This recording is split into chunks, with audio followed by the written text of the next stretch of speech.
Gold, trusted gold buyers. మీరు తాకట్టు పెట్టిన బంగారాన్ని విడిపించి ఈ రోజు ఉన్న మార్కెట్ ధరకు కొనబడను.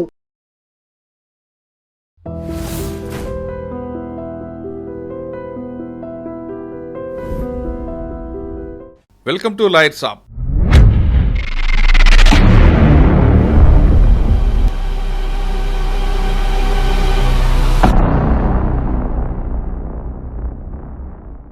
అసలు పోక్సో చట్టం అంటే ఏంటి?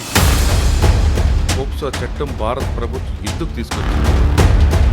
దేశం యొక్క ప్రథమ బాధ్యత పిల్లల్ని సెక్షువల్ ఎక్స్‌ప్లాయిటేషన్ నుంచి రక్షించడం. రెండు, మన రాజ్యాంగంలోని article 15. Already Indian penal code ఈ చట్టాలు ఉన్నాయి. సమూహం ఆ చట్టాలు చిల్డ్రన్కి వచ్చే వరకు ఇన్అడ్వకేట్. ఫస్ట్ వచ్చి ఇండియన్ పీనల్ కోడ్ లో రేప్. అమ్మాయిలకు మాత్రమేనా, ఇది అబ్బాయిలు కూడా వర్తిస్తారు? నేరం చేసిన వ్యక్తి మేల్ కావచ్చు, ఫీమేల్ కావచ్చు. ఇప్పుడు 18 అరెస్ట్ చేసినట్లు అవుతుంది. దాంట్లో ఒక sub section in case if it is a girl అంటే.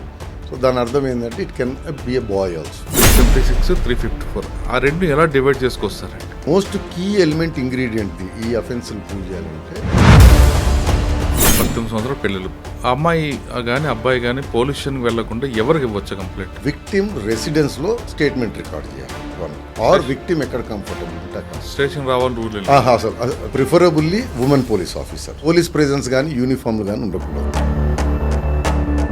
అంటే దీంట్లో ఇంకో పెక్యులర్, మీకు ఇక్కడ అఫెన్స్ జరిగిన విషయం తెలిసి ఇన్ఫార్మ్ చేయకపోయినా శిక్ష.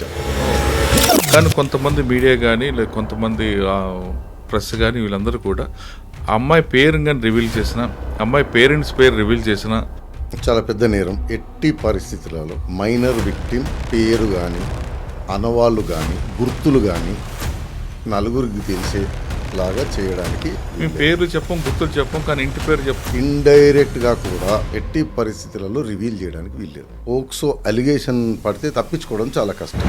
అమ్మాయి లేదా అబ్బాయి మీ ఇద్దరు ఇష్టపడే చేసుకున్నామంటే మైనర్ ఇచ్చే consent is not consent. So consent తోటి సంబంధం లేదు.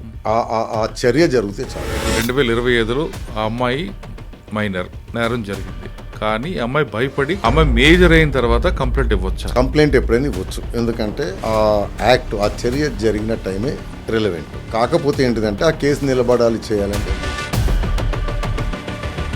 లేదు, నాకు బలవంతంగా పలానా వ్యక్తి చేయమంటే నేను కంప్లైంట్ ఇచ్చాను, నాకు ఆ వ్యక్తికి ఎలాంటి చేయలేదు అని ఒకవేళ కంప్లైంట్ విత్డ్రా చేసుకునే అవకాశం ఉంటే మేజర్ అయితే జైలు శిక్ష, మైనర్ కి మాత్రం జైలు శిక్ష లేదు. ఫాల్స్ కంప్లైంట్ ఇచ్చినా, ఫాల్స్ కంప్లైంట్ చేయడానికి ప్రోత్సహించిన జైలు శిక్ష. ఫాల్స్ కంప్లైంట్ అక్యూజ్డ్ మైనర్ అనుకోండి, శిక్ష చాలా ఎక్కువ.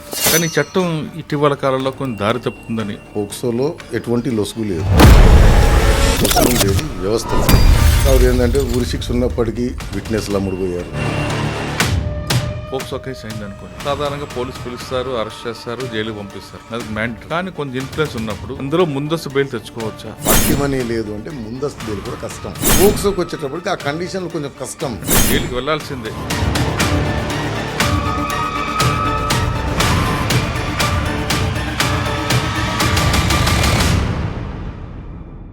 తెలుగు రాష్ట్రాలు ఇప్పుడు పోక్సో చట్టం. అసలు పోక్సో చట్టం అంటే ఏంటి? ఆ చట్టం కింద ఏ వయసు అమ్మాయి గాని అబ్బాయి గాని వస్తారు? అందులో నేరం రుజువైతే ఎంతకాలం శిక్ష పడుతుంది? పోక్సో చట్టం ఏం చెప్తుంది? పోక్సో చట్టం భారత ప్రభుత్వం ఎందుకు తీసుకొచ్చింది అనే విషయాన్ని మనతో మాట్లాడడానికి హైకోర్టు అడ్వకేట్ రాజీవ్రెడ్డి గారు వచ్చారు.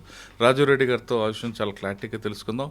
ఇది కేవలం అమ్మాయిలకి అబ్బాయిలకి కాదు, ప్రతి ఒక్కరూ తెలుసుకోవాల్సిన చట్టం. ఈ చట్టంలో లొసుకులేంటి, చట్టంలో ఎంత కఠినంగా ఉంటుంది విషయాన్ని తెలుసుకోవడానికి చేస్తున్నాం తప్ప ఒకరిని విమర్శించడం మాత్రం కాదనే విషయం చాలా స్పష్టంగా చెప్తున్నాం. అసలు సార్ నమస్తే. నమస్తే. పోక్సో చట్టం 2012లో స్టార్ట్ అయిన చట్టం. ఇది చాలా పవర్ఫుల్. ఇది మన చట్టాల్లో ఉన్న కన్నా పెద్ద పవర్ఫుల్గా అనిపిస్తుంది. కానీ ఈ చట్టం ఇటీవల కాలంలో కొన్ని దారి తప్పుతుందని, దీన్ని అడ్డంగా పెట్టుకుని మరి వేరే వేరే కేసులు అవుతున్నాయనేది ఒక విమర్శ వస్తుంది. అసలు పోక్సో చట్టం అనేది 2012లో ఎందుకు పెట్టారు? దీంట్లో ఏ వయసు పిల్లలకి వస్తారంటే 18 సంవత్సరాలు లోబడా, 18 సంవత్సరాలు పైబడా అమ్మాయిలకి మాత్రమేనా, ఇది అబ్బాయిలు కూడా వర్తిస్తుందా? అంటే మొదలుపెట్టే ముందు మీరు అన్నారు చట్టంలో లొసుగులు అని. నాకు తెలిసి ఏ చట్టంలోనూ లొసుగులు లేవు. లొసుగు ఉండేది వ్యవస్థలో ఉంటుంది. అంటే మర్డర్ చేస్తే ఉరిశిక్ష. మోస్ట్ విదేశాల్లో ఉరిశిక్ష ఉండదు. కాకపోతే ఏంటంటే ఉరిశిక్ష ఉన్నప్పటికీ విట్నెస్లు అమ్ముడుపోయారు. ఇన్వెస్టిగేటింగ్ ఆఫీసరు ఇన్కంపిటెన్స్ అనుకోండి, చేతకాంతనం అనుకోండి, అమ్ముడు పోవడం అనుకోండి, సేమ్ థింగ్ జ్యుడిషియరీ. అక్కడ లొసుగు తెప్పిస్తే చట్టం వ్యవస్థల లొసుగులు. ఆ మాటకు వస్తే వన్ ఆఫ్ ద హార్షెస్ట్ చట్టాలు మనవి. ఫర్ ఎగ్జాంపుల్ పోక్సోలో ఎటువంటి లొసుగు లేదు, పైన చాలా హార్షెస్ట్. పోక్సో అలిగేషన్ పడితే తప్పించుకోవడం చాలా కష్టం.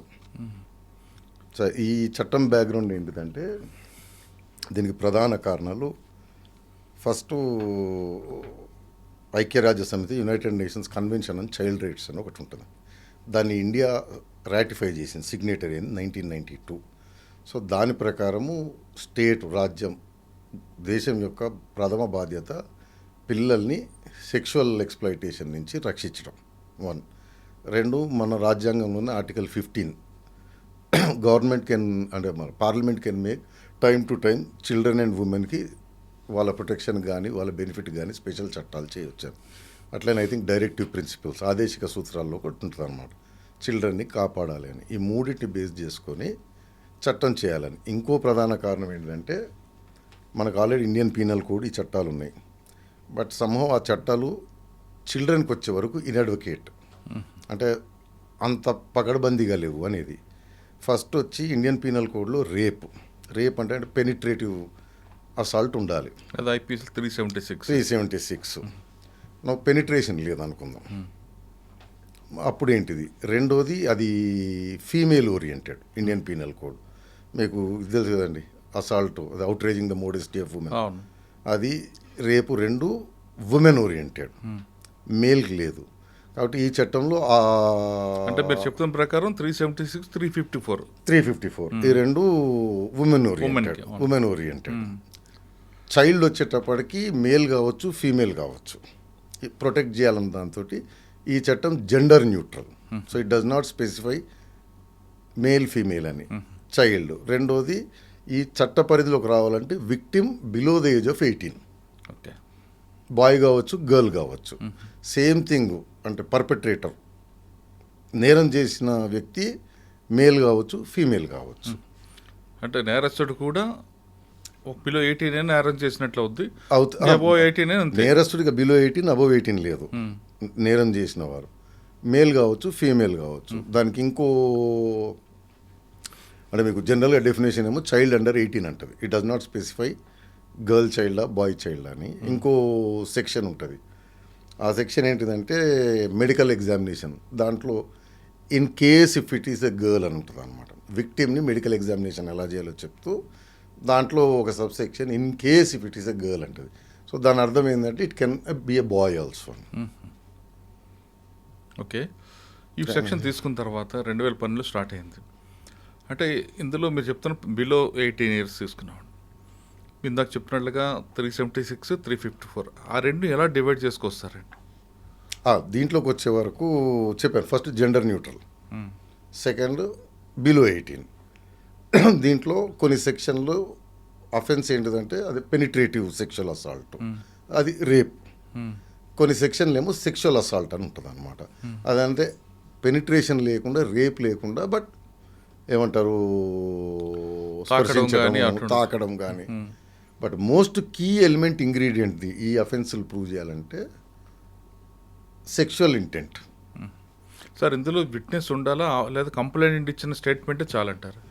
జనరల్గా మీకు ఇది కాదండి, ఏ క్రిమినల్ లాలో కూడా విట్నెస్ లేకపోయినా విక్టిమ్ స్టేట్మెంటు లేదా మనకి డయింగ్ డిక్లరేషను, రేప్లో కూడా విక్టిమ్ స్టేట్మెంటు అండ్ విక్టిమ్ కోర్టులో చెప్పింది, దట్ ఈజ్ ఇనఫ్.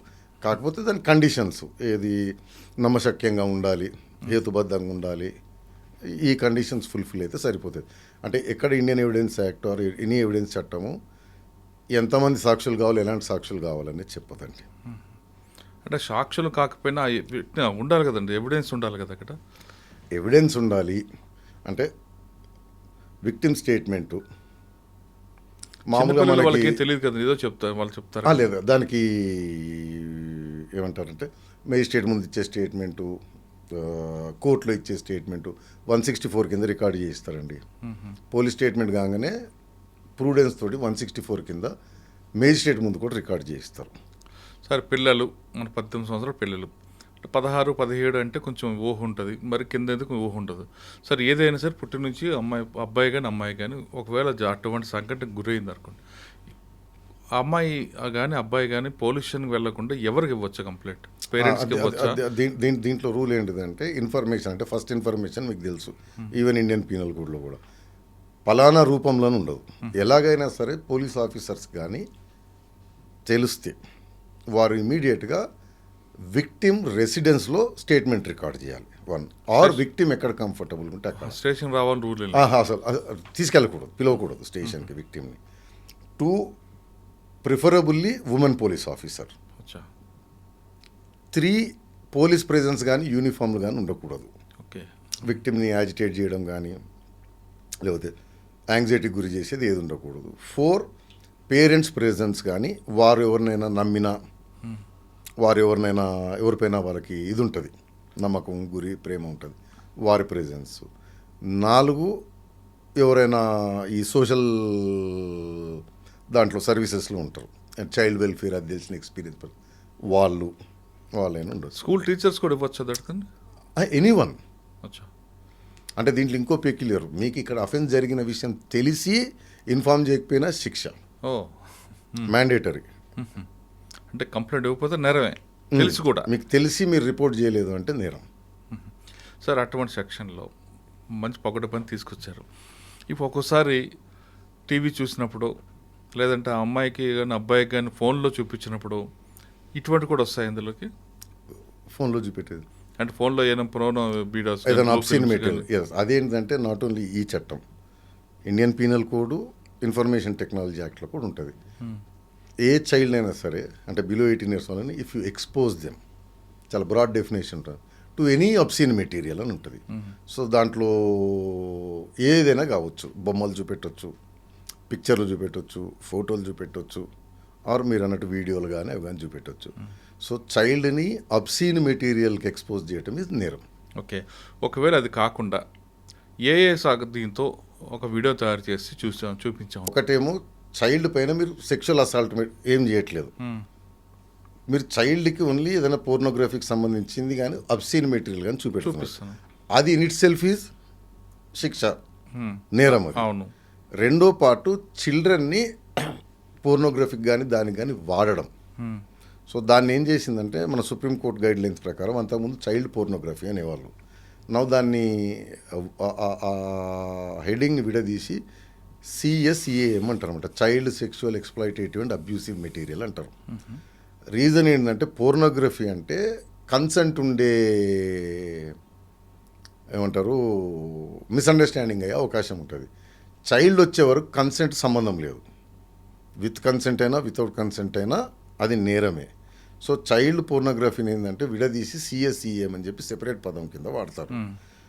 సో ఏదన్నా చిల్డ్రన్ యాక్టివిటీ ఉన్న పోర్నోగ్రఫీ ఈజ్ నేరం, వెదర్ ఆ చైల్డ్ కన్సెంట్ ఉంది లేదు అనేది సంబంధం లేదు. CSEAM దాంట్లో డీప్ ఫేక్ యూజ్ చేసి తోటి చైల్డ్ సెక్స్ పోర్నోగ్రఫీ దాన్ని తీశారనుకోండి, అది కూడా నేరం, even if it is fake. అది ఎలాగ కోర్టు డిసిషన్ తీసుకుంటుంది? సో జనరల్గా కామన్ సెన్స్ తోటి మీరు అది చూడంగానే అందులో చైల్డ్ కనిపిస్తే దట్, ఎందుకంటే డీప్ ఫేక్ కాబట్టి ఏజ్ అసర్టైన్ చేయలేరు. అవును. బర్త్ సర్టిఫికేట్ కానీ 10th సర్టిఫికేట్ కానీ లేకపోతే మెడికల్ టెస్ట్ కానీ ఉండదు. కానీ దానికి ఏంటంటే సబ్జెక్టివ్ టెస్ట్ అంటారు అనమాట. చూసిన వారు కామన్ సెన్స్ ప్రూడెన్స్తో చూస్తే చైల్డా కాదా అనేది అర్థమవుతుంది దాంట్లో కనపడేది. చైల్డ్ సబ్జెక్టివ్గా చైల్డ్ అనుకుంటే చాలు. ఓకే. దానికి ఇందులో ఏజ్ కావాల్సిన బర్త్ సర్టిఫికేట్ చూపిస్తారంటారు. కొన్ని కేసుల్లో లేదు ఆ అమ్మాయి మేజరే లేదా అబ్బాయి మేజరే అని కొంతమంది ఆర్గ్యుమెంట్ చేస్తారు. అది ఎలా ఇది పోక్సో చట్టంలో ఉండదండి. పోక్సో చట్టం సింపుల్గా సెక్షన్ 2లో డెఫినేషన్ ఇస్తుంది, చైల్డ్ అంటే అండర్ ది ఏజ్ ఆఫ్ 18 అని. నువ్వు ఏజ్ ఎట్లా సెటైన్ చేయాలనేది జువెనైల్ జస్టిస్ యాక్ట్ ఉంటుంది. జువెనైల్ జస్టిస్ యాక్ట్లో హైరార్కీ ఆఫ్ ఎవిడెన్స్ ఉంటుంది.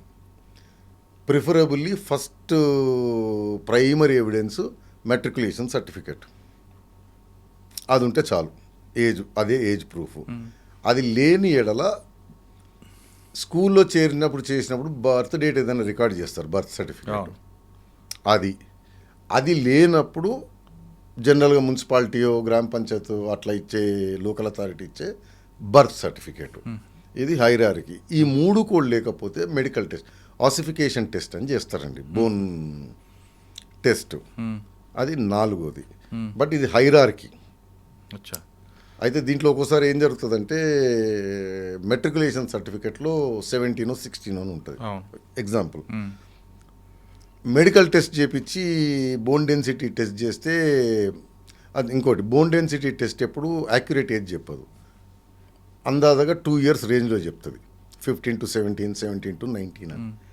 సపోజ్ మెట్రికులేషన్ సర్టిఫికేట్ 17 అని ఉంది, బోన్ డెన్సిటీ టెస్ట్ మెడికల్ టెస్ట్లో 1921 వచ్చింది అనుకోండి, it will take matriculation certificate. ఎందుకంటే అది దాన్ని తీసుకోరా? అది తీసుకోరు, అందుకే హైరార్కీ అంటారు. అచ్చా. అది లేనప్పుడు మాత్రం ఇది, అది ఉన్నప్పుడు అదే మెడికల్ టెస్ట్ పైన మెట్రికులేషన్ సర్టిఫికేట్ ప్రివేల్ అవుతుంది.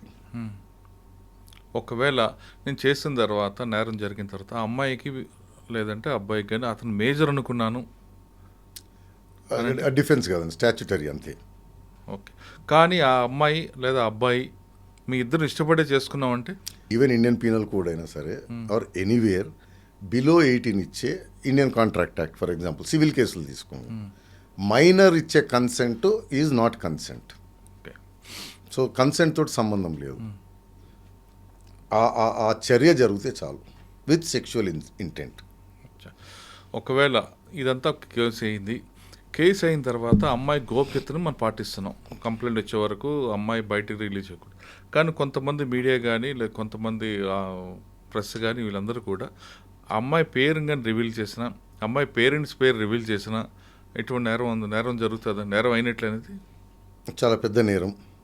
ఎట్టి పరిస్థితులలో మైనర్ విక్టిమ్ పేరు కానీ అనవాళ్ళు కానీ గుర్తులు కానీ నలుగురికి తెలిసేలాగా చేయడానికి మేము పేరు చెప్పం, గుర్తులు చెప్పం, కానీ ఇంటి పేరు చెప్తాం, వాళ్ళ ఇంటి నేను వాళ్ళ అదే parents పేరు చెప్తాం అంటారు. ఇంప్లాయిడ్గా కూడా ఓకే. ఇండైరెక్ట్గా కూడా ఎట్టి పరిస్థితులలో రివీల్ చేయడానికి వీల్లేదు.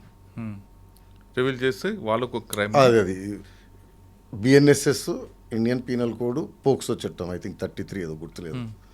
సార్ ఇప్పుడు ఒక నేరం ఇప్పుడు జరిగి 2025లో ఆ అమ్మాయి మైనర్, నేరం జరిగింది, కానీ ఈ అమ్మాయి భయపడి కొంతకాలం ఉంది, అమ్మాయి మేజర్ అయిన తర్వాత కంప్లైంట్ ఇవ్వచ్చా? కంప్లైంట్ అప్పుడు పోక్సో వస్తుందా రాదా? కంప్లైంట్ ఎప్పుడైనా ఇవ్వచ్చు, ఎందుకంటే ఆ యాక్ట్, ఆ చర్య జరిగిన టైమే రిలవెంట్. కాకపోతే ఏంటిదంటే ఆ కేసు నిలబడాలి చేయాలంటే మీరు అన్నట్టు ఎవిడెన్స్ ఉండాలి, అది నమ్మశక్యంగా ఉండాలి, ఆ డిలేకి ఎక్స్ప్లెనేషన్ కూడా నమ్మశక్యంగా ఉండాలి, రెగ్యులర్ కండిషన్స్ అన్నీ అప్లై అవుతాయి. బట్ కంప్లైంట్ ఎప్పుడైనా ఇవ్వచ్చు. మీరు పోక్సోనే కాదు, జనరల్గా మన దగ్గర 100 కేసులు ఉంటాయి, మేజర్ రేప్ అయినా చెప్పుకోలేరు. అవును. ఎందుకంటే కుటుంబం పరుగు పోతుందని బయట చెప్పుకోలేక చేయక 3 నెలలకు 6 నెలలకు పెద్దలు కన్విన్స్ చేసి కాన్ఫిడెన్స్ ఇప్పిస్తే పోయి కంప్లైంట్ చేస్తారు. So general IPC or any నేరాల్లో కూడా డిలే వల్ల కేసు కొట్టడం జరగదు. కాకపోతే డిలే రీజనబుల్గా ఉండాలి, ఎక్స్ప్లెయిన్ చేయగలిగినట్టు ఉండాలి. ఓకే. కానీ వాళ్ళ మైండ్ సెట్లో ఇద్దరు అమ్మాయి కానీ అబ్బాయి కానీ ఆ మైండ్ సెట్లో ఏం లేదు, ఏదో సినిమా ప్రభావంతోనో అమ్మా నాన్న ఆట ఆడుకుందో సినిమాలు కనిపిస్తుంటాయి, అమ్మా నాన్న పెళ్ళిని ఇటువంటి చేసుకున్నప్పుడు దాన్ని ఏ విధంగా నేను అనేది అదే దీంట్లో కీ ఇంగ్రీడియంట్ ఏంటిదంటే ఎనీ అఫెన్స్ పోక్సో కింద సెక్షువల్ అసాల్ట్ కానీ, అగ్రివేటెడ్ సెక్షువల్ అసాల్ట్ కానీ, పెనిట్రేటివ్ అసాల్ట్ కానీ, అగ్రివేటెడ్ పెనిట్రేటివ్ అసాల్ట్ కానీ సెక్షువల్ ఇంటెంట్ కీ ఇంగ్రీడియంట్.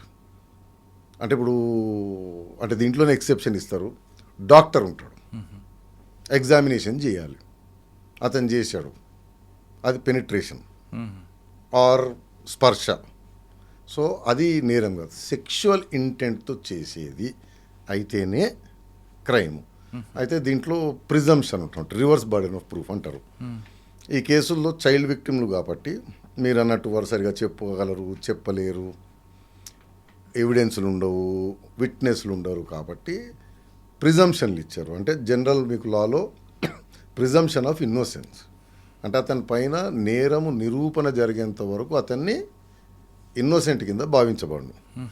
పోక్సోకి వచ్చేటప్పటికి ప్రాసిక్యూషన్ వారు యాక్ట్ అంటే ఇతను స్పర్శించాడు, తగిలాడు ఆర్ పెనిట్రేషన్ ఉంది అని ప్రూవ్ చేస్తే కోర్టును సెక్షువల్ ఇంటెంట్ తోటే చేశావు అనేది నమ్ముతుంది. డిఫెన్స్ అంటే అక్యూజ్డ్ బాధ్యత, నేను సెక్షువల్ ఇంటెంట్ కాదండి, వేరే కారణం చేత నేను స్పర్శించాను, తగిలాను, ముట్టుకున్నానని ప్రూవ్ చేసే రెస్పాన్సిబిలిటీ బర్డెన్ అతని మీదకి షిఫ్ట్ అవుతుంది. ఓహో సార్, కొన్నిసార్లు బస్ స్టాండ్లో కానీ ఎక్కడో దగ్గర ఇంకా పోక్సో అంటే చిన్న సంఘటన జరిగాయి అనుకోండి, ఇద్దరు విల్లింగ్ అనుకుంటారు, కానీ అమ్మాయికి చూడడానికి మేజర్లా కనిపిస్తుంది. కానీ ఇష్యూ అయిన తర్వాత ఏదో ఫైనాన్షియల్ మ్యాటర్లోనో లేదా కొంతమంది పేరెంట్స్ కావాలనో ఒక కుట్ర పన్నో లేదా కేసు పెట్టాలనుకుంటే ఈ అమ్మాయి మైనర్ అని చూపిస్తారు. అప్పుడు ఎలా? అంటే మైనర్ అని ఆమె దగ్గర సర్టిఫికేట్ ఉందనుకోండి, మెట్రికులేషన్ సర్టిఫికేట్ ఫర్ ఎగ్జాంపుల్, అది ఖచ్చితంగా నేరమే. సో అందులో అక్యూజ్డ్ నేను ఇలాగ అనుకున్నాను అలాగ అనుకున్నాను అనేది డిఫెన్స్ కాదు. కానీ కొన్ని బాంబే లాంటి రెడ్ లైట్ ఏరియాలో కొంతమంది అమ్మాయిలు కనిపిస్తుంటారు. అమ్మాయి చూడడానికి పెద్దగా ఉంది కాబట్టి వెళ్ళాను, కానీ ఎక్కడో ఫైనాన్షియల్ డిస్ప్యూట్ రావడం వల్ల తర్వాత నా మీద అమ్మాయి మైనర్ అని కేసు పెట్టారు. ఏదైనా ఉండండి, అది డిఫెన్స్ కాదు. అంటే నేను డబ్బులు ఇచ్చి వెళ్ళినా మీరు ఏమైనా చేసుకోండి. మళ్ళీ మీరు అమ్మాయి అంటున్నారు, అమ్మాయి కావచ్చు అబ్బాయి కావచ్చు, మైనర్ అయితే నేరం. కానీ అక్కడ నాకు మైనర్ అని కనబడట్లేదు కదా. లేదు, అవన్నీ డిఫెన్స్లో చెల్లవు. అంతే, కేసు అవ్వాల్సిందే. కేసు అవ్వాల్సిందే. కేసు ఒకవేళ పోక్సో కేసు పెట్టారనుకోండి, బెయిల్ వస్తుందా? దీంట్లో ఏంటంటే ముందస్తు బెయిల్ తెచ్చుకోవచ్చు సార్. ఇది ఈ మధ్యన కూడా కొంచెం వేడివేడిగా సాగుతున్న టాపిక్ కాబట్టి చెప్తున్నా. జనరల్ రూల్ ఏంటిదంటే 7 ఏళ్ల కంటే తక్కువ శిక్ష పడే నేరాలైతే 41A నోటీస్ కంపల్సరీ. ఓకే, పోక్సోలో కూడా కొన్ని అఫెన్సులు బిలో 7 years, అంటే పెనిట్రేషన్ లేని అసాల్ట్ అనుకోండి, అది below 7 years, I think 5 years 3 years ఎంతో. సో రేప్ చేస్తేనేమో 10 ఏళ్ళు 20 ఏళ్ళు, దానికి అసలు క్వశ్చనే లేదు, అరెస్ట్ కంపల్సరీ. బట్ ఇదే స్పర్శించడము, తగలడము, చేయడము, అది 5 years 3 years అట్లా ఉన్నాయి. నా క్వశ్చన్ ఏమి చేయకుండా అమ్మాయికి కానీ అబ్బాయికి కానీ, మైనర్ అబ్బాయికి ఏదైనా డ్రగ్స్ కానీ డ్రింక్స్ కానీ పట్టిస్తే, పట్టుకొని తాగిపిస్తే, ఏమీ చేయలేదు, సెక్సువల్ దీని లేదు, కానీ అమ్మాయికి మొత్తం మంది ఇవ్వడానికి ప్రయత్నం చేయడం, మొత్తం మంది చేంజ్ చేద్దాం అనుకున్నాడు, అలవాటు చేయడానికి అంతే. లేదు అబ్బాయికి డ్రగ్స్ అనేది అదే. దీంట్లో ఏ నేరమైనా సరే సెక్షువల్ ఇంటెంట్ అనేది కీ ఇంగ్రీడియంట్. అచ్చా, వేరే ఇతరత్ర దానికోసం చేసేదాని నేరం కాదు. సెక్షువల్ ఇంటెంట్ కంపల్సరీ ఉండాలి. అయితే సెక్షువల్ ఇంటెంట్కి వచ్చేటప్పుడు నేను చెప్పేది అదే, తగలడం కనుక ప్రాసిక్యూషన్ వారు ప్రూవ్ చేస్తే బర్డెన్ ఆఫ్ ప్రూఫ్ అక్యూజ్ మీదకి మారుతుంది. సెక్షువల్ ఇంటెంట్ నాకు లేదు అని అతను ప్రూవ్ చేసుకోవాలి. అట్లా కాకపోయినా ప్రాసిక్యూషన్ వారికి ఇదే కాదు, సరౌండింగ్ సర్కమ్స్టాన్సెస్ అంటారు. అర్థమైందండి? అమ్మాయి ఒక్కతే ఉన్నప్పుడు పోతా ఉన్నాడు, ఇంట్లో వాళ్ళ తల్లిదండ్రులు పనికి పోవడము, దేనికి పోవడం చూసి పోతా ఉన్నాడు పదే పదే. సో ఇట్లాంటి సరౌండింగ్ మెసేజ్లు పెడుతుంటాడు, గిఫ్ట్లు కొనియటము, మీరు చెప్పినట్టు చాక్లెట్లు ఇవ్వటము చేస్తూ ఉంటాడు రెగ్యులర్గా. మెసేజ్లు మీరు అన్నట్టు అబ్సిన్ మెటీరియల్ ఏదన్నా పంపడం. సో సరౌండింగ్ సర్కమ్స్టాన్సెస్ కూడా వెరీ ఇంపార్టెంట్ సెక్షువల్ ఇంటెంట్ చేయడానికి.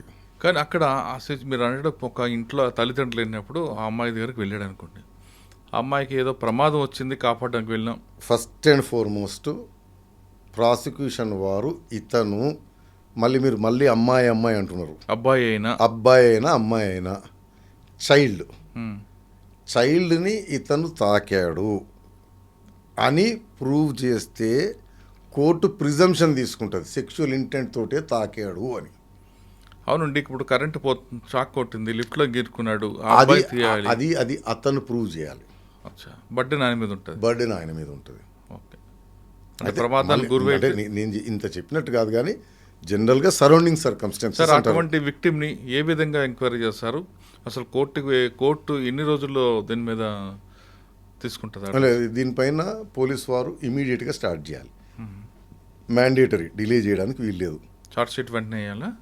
దీనికి కంపల్సరీ 1 year లోపల ఏదో ట్రయల్ చేయాలని ఉంటుందండి. వేసిన తర్వాత అందులో ఉన్న మీరు చెప్పిన సెక్షన్లు బట్టి అయితే మన చర్చ ఏంటిదంటే అరెస్ట్ కంపల్సరీయా కాదా అనే చర్చ దగ్గర అయినట్టుంది ఇంతకుముందు. 10 years 20 yearsకి ఇక దాని గురించి డిస్కషన్ లేదు. అరెస్ట్ కంపల్సరీ అరెస్ట్ చేస్తారు. నో బిలో 7 years ఉంది. అరుణేష్ కుమార్ గైడ్ లైన్స్ తర్వాత 41 ఇప్పుడు మీరు అందరు చూస్తున్నారు ఖచ్చితంగా 7 ఏళ్ళ లోపల పడే శిక్ష పడే సెక్షన్ ఉంటే నోటీస్ కంపల్సరీ అని. దీంట్లో కూడా 7 years బిలో ఉన్నాయి. మరి వీటికి నోటీసా అరెస్టా అనేది చర్చ. అయితే హైకోర్టులు కేసులో ఏంటిదంటే మీకు 41A ఎప్పుడు ఇస్తారు? అరెస్టు పారిపోయే ప్రమాదం లేదు, సాక్షుల్ని బెదిరించడము లోబర్చుకునే ప్రమాదం లేదు, కంప్లైనెంట్ కానీ విక్టిమ్లను కానీ ఇన్ఫ్లుయెన్స్ చేయడము, థ్రెటన్ చేయడము, భయభ్రాంతులకు గురి చేయడం ఇవి లేనప్పుడు సాధారణ నేరాలు కూడా. ఇక్కడికి వచ్చేటప్పటికి 2 ప్రాబ్లమ్స్. విక్టిమ్ వచ్చి చైల్డ్, అక్యూజ్డ్ వచ్చి పర్పెట్రేటర్. సో చైల్డ్ చాలా భయభ్రాంతులై ఉంటుంది అతని పైన. సో అతను బయట ఉండడము victim and complainant and witness కూడా సేమ్ పర్సన్ శ్రేయస్కరం కాదు. 1. 2 హీనియస్ క్రైమ్ ఇది. అందుకని దీనికి 41A ఇవ్వాల్సిన పని లేదు అని I think Calcutta high court, Karnataka high court, Bombay high court judgements ఉన్నాయి. సో పోక్సో కేసుకి 41A వర్తించదు బిలో 7 years అయినా. డిఫరెన్స్ ఏంటంటే ఇది విక్టిమ్ థ్రెటన్ అయ్యేది లేకపోతే ఇన్ఫ్లుయెన్స్ అయ్యే ప్రమాదం ఎక్కువ ఉంటుంది. అంటే దీంట్లో ట్రయల్ జరిగేటప్పుడు కూడా ఒక రూల్. మామూలుగా మీకు క్రిమినల్ ట్రయల్ తెలుసు కదండి, కంప్లైనెంట్ విక్టిము అక్కడే ఉంటారు, అక్యూజ్ కూడా అక్కడే ఉంటాడు. సో కంప్లైనెంట్ విట్నెస్ చెప్పేటప్పుడు అక్యూజ్డ్ ఎదురుగుండా బోన్లోనే ఉంటాడు, అతను చూస్తానే చెప్పాలి. పోక్సోకి వచ్చేటప్పటికి విక్టిమ్ని అక్యూజ్కి ఎక్స్పోజ్ చేయడానికే వీల్లేదు. కర్టెన్ కానీ పెడతారు, స్క్రీన్ ఏదైనా పెట్టాలి. ఒకవేళ విక్టిమ్ అంటే మీరు ఇంట్లో 164 స్టేట్మెంట్ అయిన తర్వాత కూడా ఏదో ప్రలోభాలు లోనై లేదు నాకు బలవంతంగా పలానా వ్యక్తి చేయమంటే నేను కంప్లైంట్ ఇచ్చాను, నాకు ఆ వ్యక్తికి ఎలాంటి చేయలేదు అని ఒకవేళ కంప్లైంట్ విత్డ్రా చేసుకునే అవకాశం ఉంటే ఏం చేయాలి? క్రిమినల్ కేసులో కంప్లైంట్ విత్డ్రా ఉండదండి. సార్ హాస్టల్ అయిపోయింది అనుకుంటే ఏం చేయాలి? సో హాస్టల్ కాదు, దీంట్లో I think section 22 I stand corrected ఇవ్వాలి. ఫాల్స్ కంప్లైంట్ అని కూడా ఉంది. తప్పుడు కంప్లైంట్ ఇస్తే మేజర్ అయితే జైలు శిక్ష, మైనర్కి మాత్రం జైలు శిక్ష లేదు, మేజర్కి మాత్రం జైలు శిక్ష. సో ఫాల్స్ కంప్లైంట్ ఇచ్చిన, ఫాల్స్ కంప్లైంట్ ఇవ్వడానికి ప్రోత్సహించిన జైలు శిక్ష. ఫాల్స్ కంప్లైంట్ అక్యూజ్డ్ మైనర్ అనుకోండి, శిక్ష చాలా ఎక్కువ ఉంటుంది.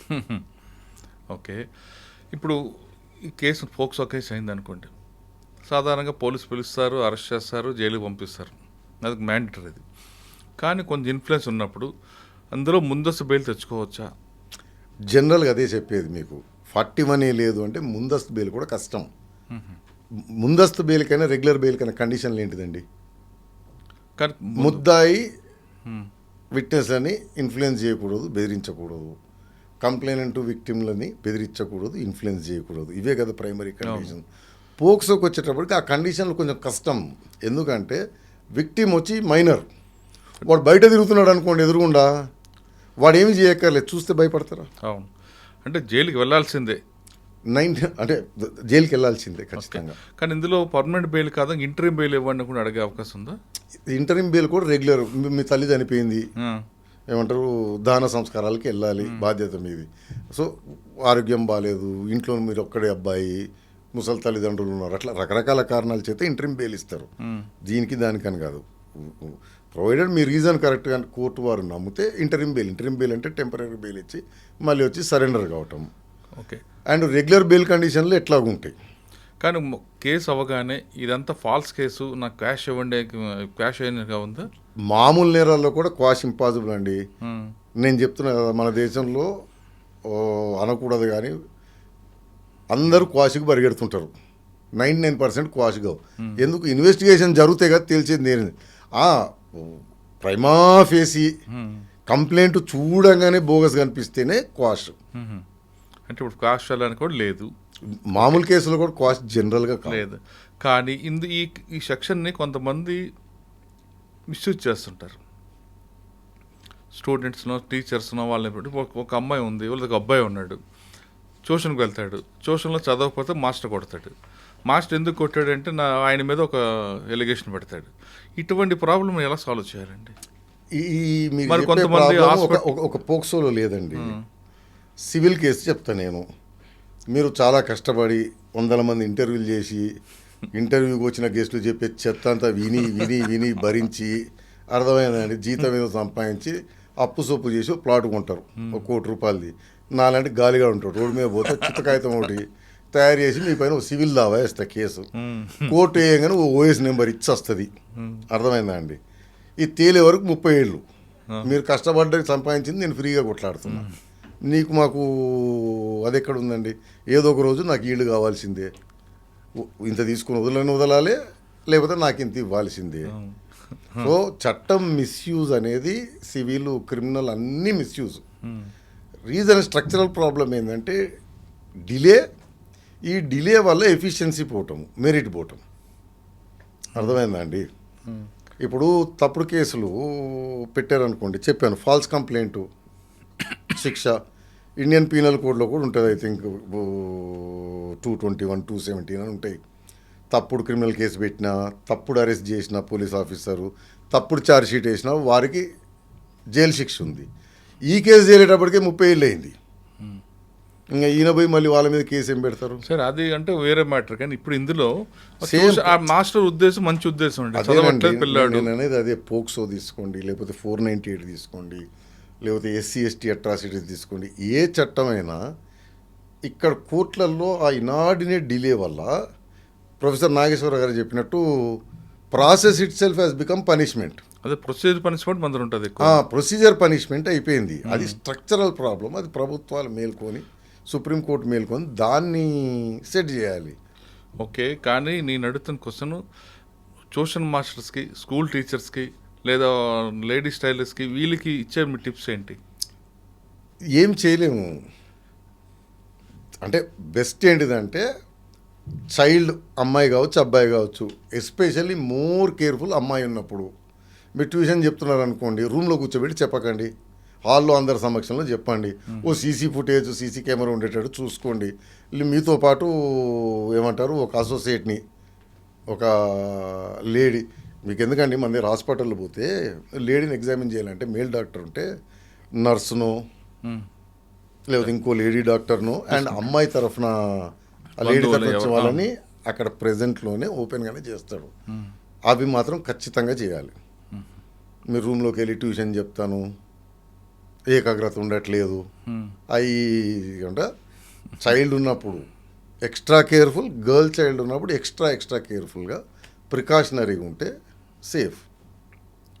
స్కూల్ బస్సుల్లో డ్రైవర్లు కానీ ఎవరైనా ఎక్కడైనా సరే గర్ల్ చైల్డ్ ఉన్నప్పుడు be very sensitive. Okay, POCSO చట్టం అనేది పిల్లల కోసం ప్రత్యేకంగా వచ్చింది కాబట్టి అది చాలా మంచి చట్టం అంటున్నారు రాజీవ్ రెడ్డి గారు. చట్టంలో లొసులు కాదు, వ్యవస్థలో లొసులు బట్టే ఈ చట్టం మీద అవగాహన లేకపోతుంది అంటున్నారు.